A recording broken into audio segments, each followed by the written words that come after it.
Starting off this countdown, we have Bloody Mary. I wish I was talking about the cocktail here, but I'm not. Now, I feel like most of you have heard of this game. It was super popular when I was a kid, and I played it lots, so I'm surprised I'm not cursed. Anyways, there are a number of different ways to play the game, but the most common one is to go into a dark bathroom, look into the mirror, and chant Bloody Mary 3 times. Some say you must surround yourself by candles. Others claim you have to spin around while saying her name. Or you have to say, Bloody Mary, I believe in you. This supposedly summons Bloody Mary, and if it works, she will reach out of the mirror and scratch you, or grab you and pull you back into the mirror with her. Apparently, Bloody Mary is described as a rotting, skeleton-looking woman with long, sharp nails, rotting flesh, and matted, dirty, and bloody hair. Some say she's eyeless. Others say she wears the eyes of her past victims.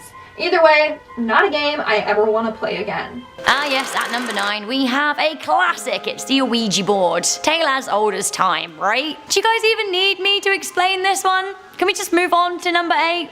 No? I have to say the words?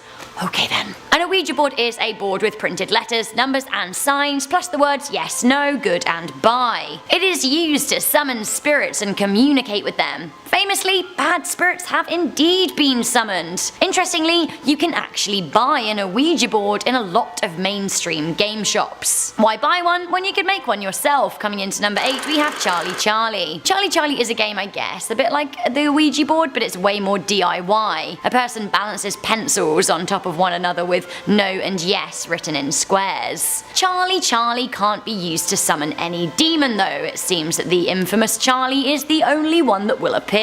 And again, I'm not sure you want to meet him. Players of the game say something like, Charlie Charlie, are you here? And then the pencil moves and teenagers freak out on YouTube. That's the trend. So why do the pencils move? Clearly because a demon has been summoned, not because of friction and gravity. Demon. Coming in at number 7 we have the Living Doll. Do you know what? I really don't like a creepy doll. I don't. In fact, I feel like you shouldn't have dolls over the age of 10. Just get rid of them because they'll probably haunt you. They pop up everywhere and they're always causing paranormal havoc. Get those dolls out. So Living Doll is like a cocktail of paranormal game fusion. It's got a lot of scary game tropes. Candlesticks, mirrors, hiding, a doll. So here you're supposed to put a doll and a candle between 2 mirrors and say a little incantation. You then blow out the flame and wait for the doll to come and find you. If it finds you, then bad news bears. You're supposed to hide for around an hour and try not to get found. If you remain unfound, then good. Congratulations, you survive. You then return to the doll, which may have moved, pour salt on it and put it in a cupboard overnight. That ought to do it. Coming into number 6 we have Midnight Man. Midnight Man is a modern rehashing of an old pagan ritual and is essentially a game to summon a spirit. I feel like all of these games summon spirits, you know. To play, you write your name on a piece of paper. You have to prick your finger and produce a small drop of blood and put it on the paper. You then light a candle and then you tape the paper with your name on it to a wooden door. It has to be wooden, apparently, so.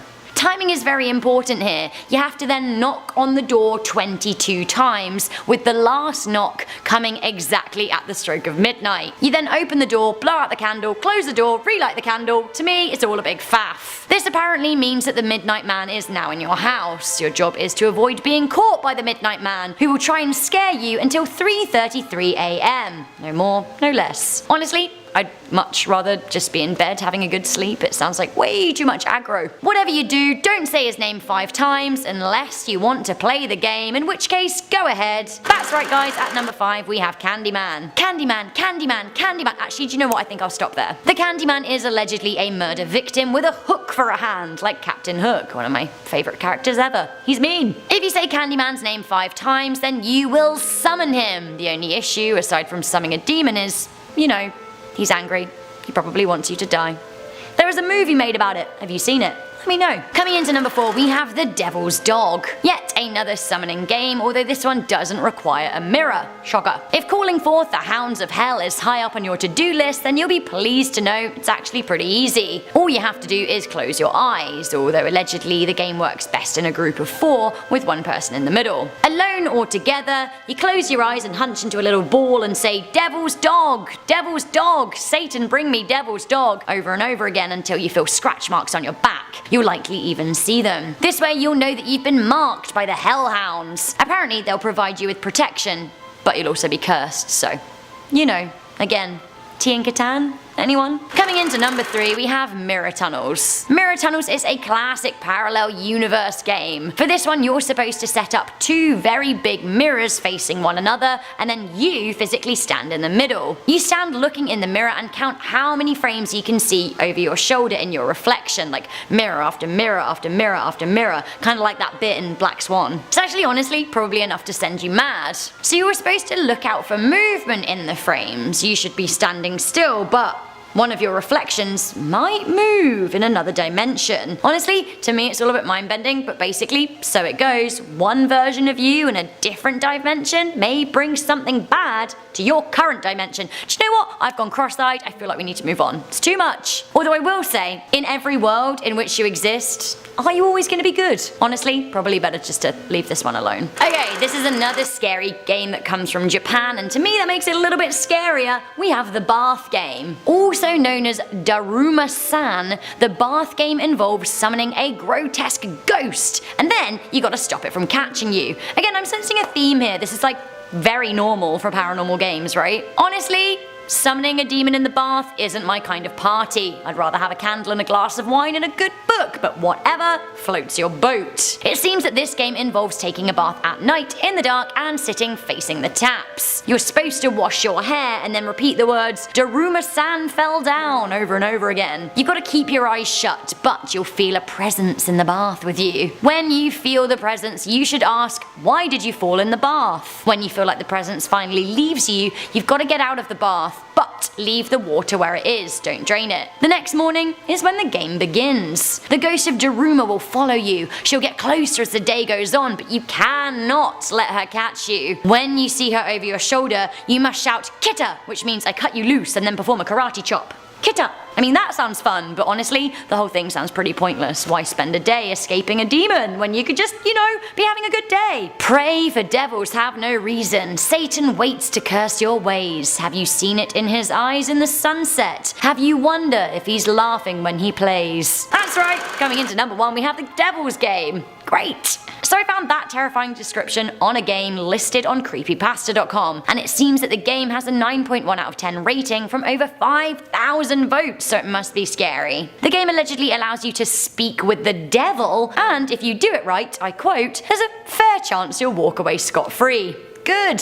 The purpose of the game is not to make a deal with the devil, but just to ask him things. What type of things? Well, the post reads that he could very well be able to predict the winning numbers of tomorrow's Powerball, for example, or tell you what deadly undiagnosed condition might be afflicting one of your loved ones. How do you play? Well, the creepypasta says that the demon can be summoned at a church at midnight, but it works even better on a new moon, full moon, Friday the 13th, Halloween, etc. You will, you guessed it, need salt, 7 white or red candles, some matches, red string, a mirror. You cannot bring any electronic devices into the room, as apparently that is not something that the devil is okay with. Apparently all you have to do is light the candles and stare into the mirror and will the devil to come. When he appears, one is supposed to challenge him to a game of question and response. The best way to get a truthful answer from him, according to the creepypasta, is to accept a dare from him. Now I don't know about you, but I will not be doing any dares set to me by the devil. Unfortunate list in at number 10 is the Bennett family murders. On the night of January 16, 1984, a man broke into the Bennett home where he slashed 27-year-old Bruce Bennett and hit him over the head with a hammer. The invader then went into the mother's room where he sexually assaulted her. Thankfully, the toddler survived the incident, but she will have to grow up with the pain of losing her family in such a brutal and vicious manner. I just couldn't imagine. In our 9th spot, we have the Devil's Face.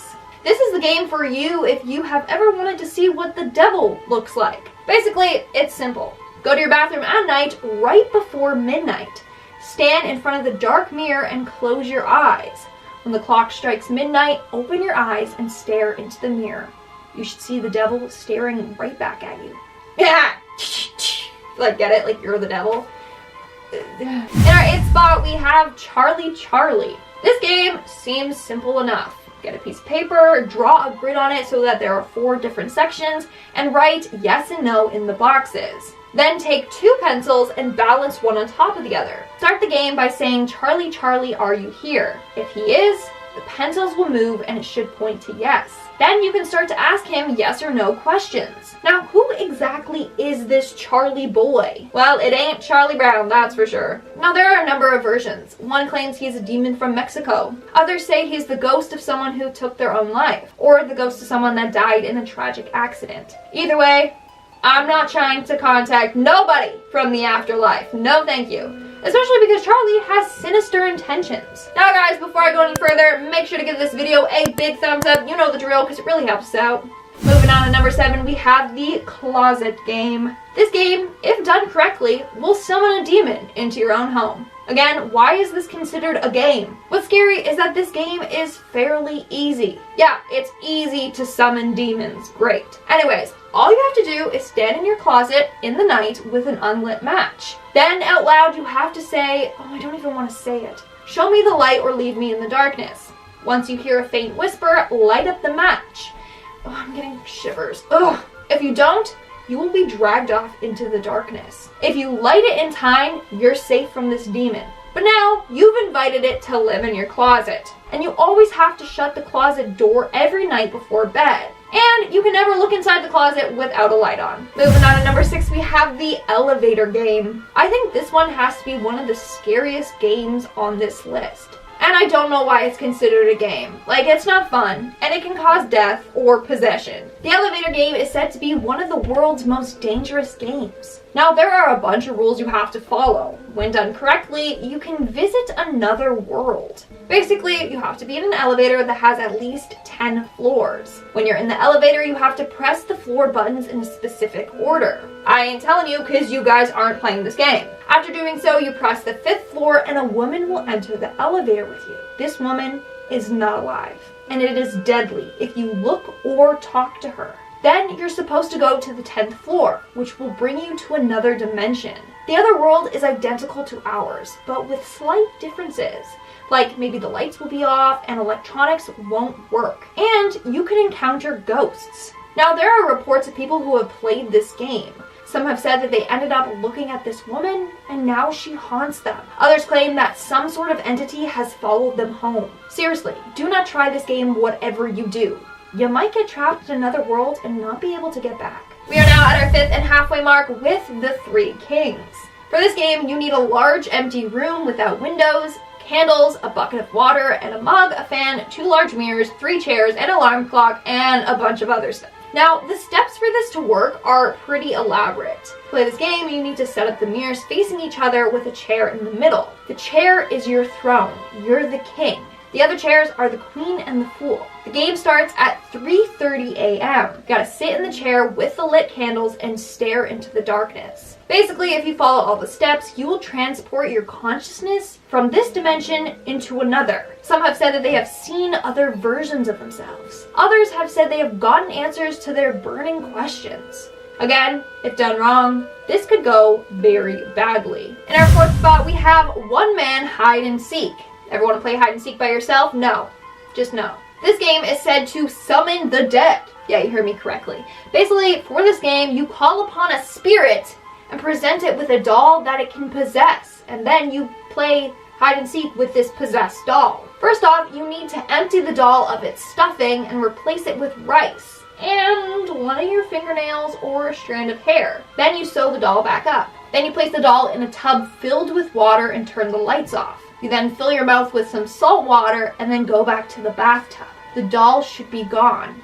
Now, have fun playing hide and seek. You need to find her while still keeping that salty water in your mouth. Oh, and you have to find the doll in the dark. Complete darkness. The game ends once you have found the doll and poured the salt water from your mouth on it. Once the doll is dry, you need to burn the doll. People have reported that the game can go on for a very long time. This demon doll likes to play tricks with you. In our 3rd spot, we have Sarita. This game is kind of close to that whole Charlie game. Apparently, with this game, you can contact the ghosts of 2 sisters that passed away in Mexico. Others believe that the girls are demons from hell. Rumor has it that a number of people have been placed in mental institutions after playing this game. So, maybe don't try it. But if you do, you'll need a friend to do it with you. Sit facing each other and you both have to hold a coin in your hand. Then chant together, Sarita, may we join your game. Then toss your coin. If you both get heads, it's a yes, you can join the game. If the coins land on tails, it means no, you can't join the game. If you get different sides, it means maybe, and you gotta ask again. Now, if you ask again and it tells you no, you can't play the game again, then apologize and leave the game. Now, if you did get a yes, then you are in the game and you can ask them any yes or no questions. Now, in order to leave the game, you have to say, Sarita, can I leave your game? Then you flip the coin. If you get a no, you need to keep playing until they say yes. But a lot of people have said that it's a difficult game to get out of. And if you don't end the game properly, then it could end very badly for you. And at number 2, we have Concentrate. And it's not that game, Concentration. 64. You know, what was it? I don't even remember. Anyway, I'm just wondering who came up with these games because they are truly messed up. This game apparently shows you the way you're going to die. So to play this game, you need 2 people. It starts with one person closing their eyes. The other person stands behind them and says this very creepy chant. During the chorus of this chant, the chanter will pound on the person's back with their fists. The chant itself is fairly long and creepy, so you won't catch me saying it. But when the chant is done, the chanter has to push the person forward just a little bit so they lose their balance. Then they open their eyes, and whatever color they see is the way that they're going to die. Like, blue means you're gonna drown, yellow means you'll be poisoned, orange means you'll die in a fire, brown means you'll get buried alive, so on and so on. Yeah, I'll pass. And in our number 1 spot, we have the Midnight Man. For this game, you are literally welcoming this terrifying creature known as the Midnight Man into your home. So in order to play, you need a candle, matches, salt, paper, a pen, a wooden door, and a drop of your own blood. First off, write your name on the paper with the pen and prick yourself and put your drop of blood on the paper. Then place this paper in front of the wooden door. Turn off all your lights and then light your candle. Once it's 11:59 at night, put your candle down and knock on the door 22 times. The 20-second knock must be completed when the clock strikes midnight. Then open the door, blow out your candle, and close your door. Then immediately relight your candle. You have now welcomed the Midnight Man into your home. Now you have to move through your house without getting caught by him. You have to do this until 3:33 a.m. If you stay in one place longer than a few seconds, he'll catch you. If your candle goes out and you're unable to relight it within about 15 seconds, stop what you're doing, draw a circle of salt around you, and don't move until 3:33 a.m. Now, you can't leave your house until the game has ended, and you can't turn on any lights. Not following these sets of rules can end very badly for you. Now, you can't see this man, but if he's near you, you'll feel a sense of panic and dread. You'll start to hear voices and hallucinate. Some say if he catches you, he will haunt you for the rest of your life. Others say he'll rip out your organs. So, pick one. Haunt for your rest of your life or lose your organs. Coming in at number 10, we have One Man Hide and Seek. In Japan, this game is known as Hitoru Kakurenbo. I might have said that wrong. Let me tell you though, your stuffed toy will never be the same again. So, what you need here is a stuffed animal, but it has to have arms and legs, so think bear rather than crocodile. Also, it has to have a name, for example, Ted the Dread. Basically, you cut Ted the Dread open, remove his stuffing, replace it with rice, and then some fingernail clippings. Creepy. You then sew the bear back up, wrap it, thread it, do all of that kind of stuff, put it back together. You then put this stuffed toy in the bath and say, for the first game, I'm it. You then count to 10 with your eyes closed, then you're supposed to stab the toy and say I won. Just sounds very dramatic. You then announce to the toy that it is gonna be it, and then you have to go and hide. For some reason, it's important that you hide with a glass of salt water, and if you feel scared, put some of that in your mouth. When the game is over and the toy hasn't found you in an hour, fingers crossed, you go back, spit the salt water on the toy and burn it. Bye, Ted! Honestly, it all sounds like a lot of hassle to me. Moving into number 9, we have the nurse dorm murders. Richard Speck was a deranged and psychopath who broke into a Chicago nursing home dorm in the middle of the night and slaughtered 8 female nurses. He managed to break through the security system, and he was armed with a knife and a gun. He would quietly wake each nurse up one by one before he tied them up and then proceeded to strangle them and stab them to death. He made the other nurses watch as he murdered their friends. If this doesn't sound bad enough, he decided to rape his final victim before strangling her. One nurse managed to survive this horrific night by hiding underneath her bed, but she will have to live with the memories of this brutal and gruesome night. Apartment murders climbs onto this list at number 8. On July 27, 1979, someone broke into Alice Ranking's apartment near Houston, Texas and decapitated her. One of her co-workers went to her apartment and noticed that the front door was tampered with, and once she entered, she saw her friend's body tied up, sexually assaulted,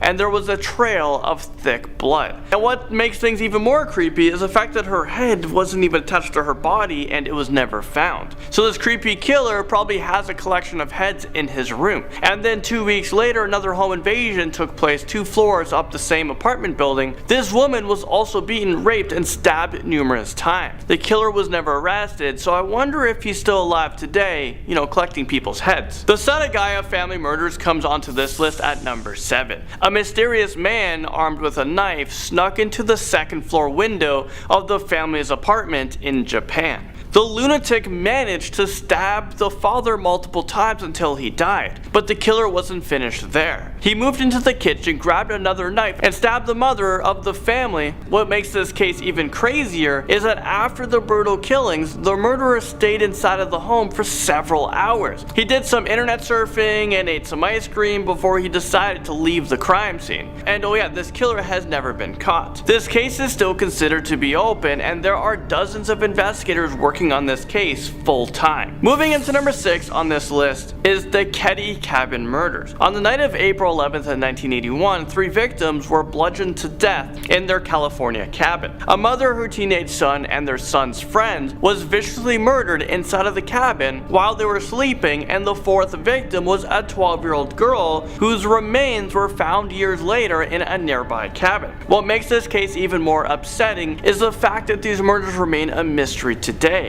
The 3 bodies were discovered by their oldest daughter, and she saw that the bodies were bound with medical tape and appliance wires. They have been stabbed, bludgeoned, and strangled to death. A lot of different weapons were found at the scene as well. There was a table knife, a butcher knife, and a bloody hammer. Despite the amount of evidence and police interviews, no arrests were ever made. So these vicious and ruthless home invaders might still be walking free. The Clutter family murders cuts into number 5 on our list. While Richard Eugene Hickok and Perry Edward Smith were in prison, they heard from another prisoner that the Clutter family was extremely wealthy and that they stashed a lot of money in their house. So when they were released from prison, they immediately made plans to steal their cash. They entered into the Clutter's family's home in Kansas, but to their surprise, 4 of the 6 family members were home. They were unable to find a safe, so they woke up all of the family members to threaten them. They ended up ransacking the entire home and only to manage to get $50. They also got a pair of binoculars and a radio. Because the family saw their faces, they didn't want to leave any witnesses behind, so they executed them in cold blood by shooting them with a rifle. They were arrested 6 weeks later and ultimately executed by hanging. Next up, number 4 is the cold-blooded killer. Back in March of 1922, a German farmhouse was broken into by a cold-blooded killer who spent a lot of time planning his murdering spree. The police and investigators believe that the killer spent his time casing the place,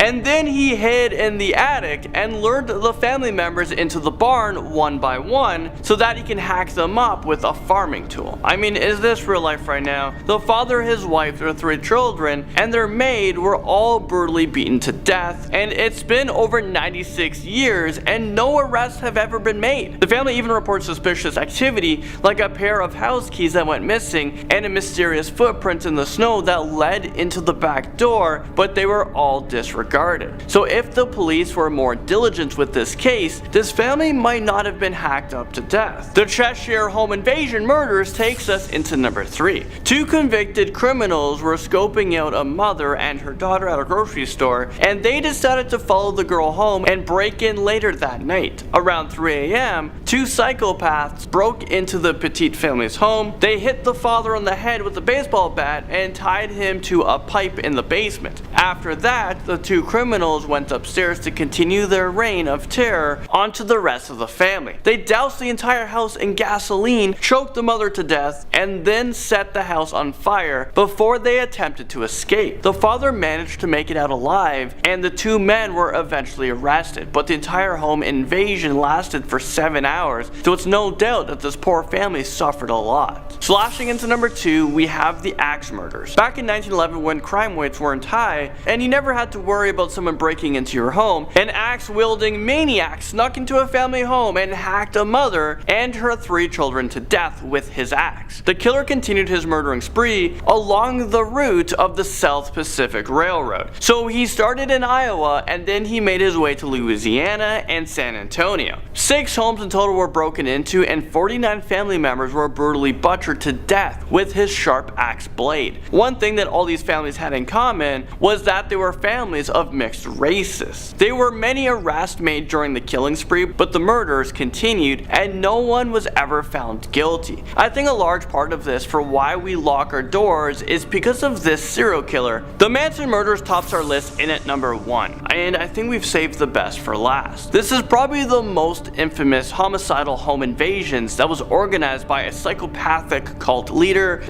Charles Manson. On the night of August 8th of 1969, Charles Manson ordered 3 of his brainwashed followers to break into the home of actress Sharon Tate and to brutally kill everyone inside of the home. The Manson family murdered 5 people in the home by stabbing and strangling them to death, and then they took the blood and wrote "pig" on the front door as they left. The next night, Charles Manson was not impressed at the sloppiness of the previous night's murders, so he ordered a group of his followers to murder another set of victims. So they broke into the home of Leno LaBianca and his wife and proceeded to brutally murder them.